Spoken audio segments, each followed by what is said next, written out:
And that's not to say that we can't find redemption, forgiveness, and grace when we mess up. But redemption's a different sermon. I'm going to get to that later in the year. Today's message is about how we can build character to avoid the disgrace and the lasting legacy that is left behind by living with a lack of character and a lack of good principles. In other words, it's about how we can do the right thing even when it's hard. Often it takes only one bad decision to destroy the trust that's been built up over a lifetime. So how do we build character? How do we decide what's right? Some people will say, look in this book, follow the letter of the law.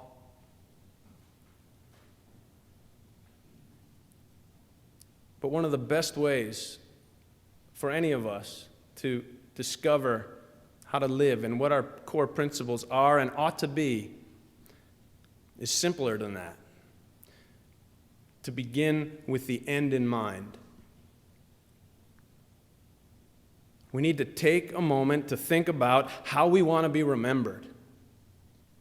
It tells us a lot about how to live our lives.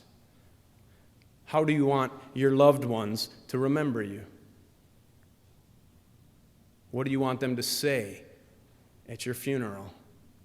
What do you want your colleagues and friends to say about you when you're gone?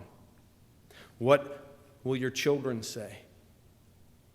When you are no longer here, what legacy do you want to leave?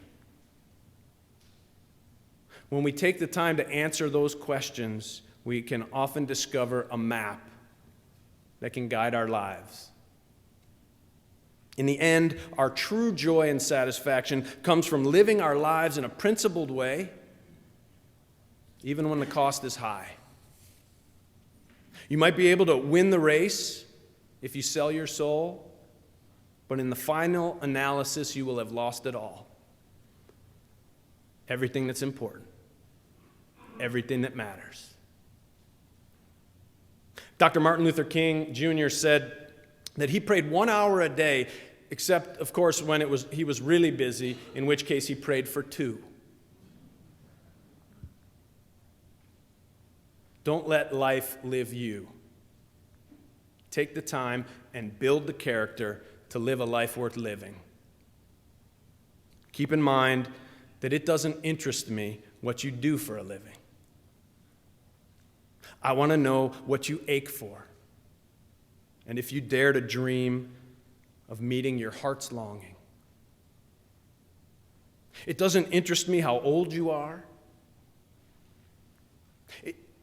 I want to know if you will risk looking like a fool for love, for your dreams, for the adventure of being alive, really alive. I want to know if you have touched the center of your sorrow, because I know I have. And if you've opened to life's betrayals, or have become shriveled and closed in fear of further pain. I want to know if you can sit with pain, my pain, and your own, without trying to hide it, fix it, make it go away.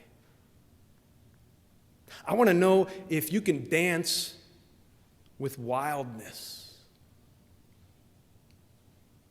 if you can disappoint another to be true to yourself and to your God,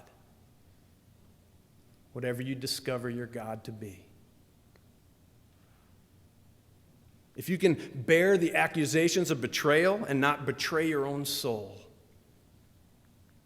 I want to know what sustains you from the inside when everything else falls away. I want to know if you can be alone with yourself and if you truly like the company you keep in those empty moments. That's what I want to know. God bless you. I love you. Amen.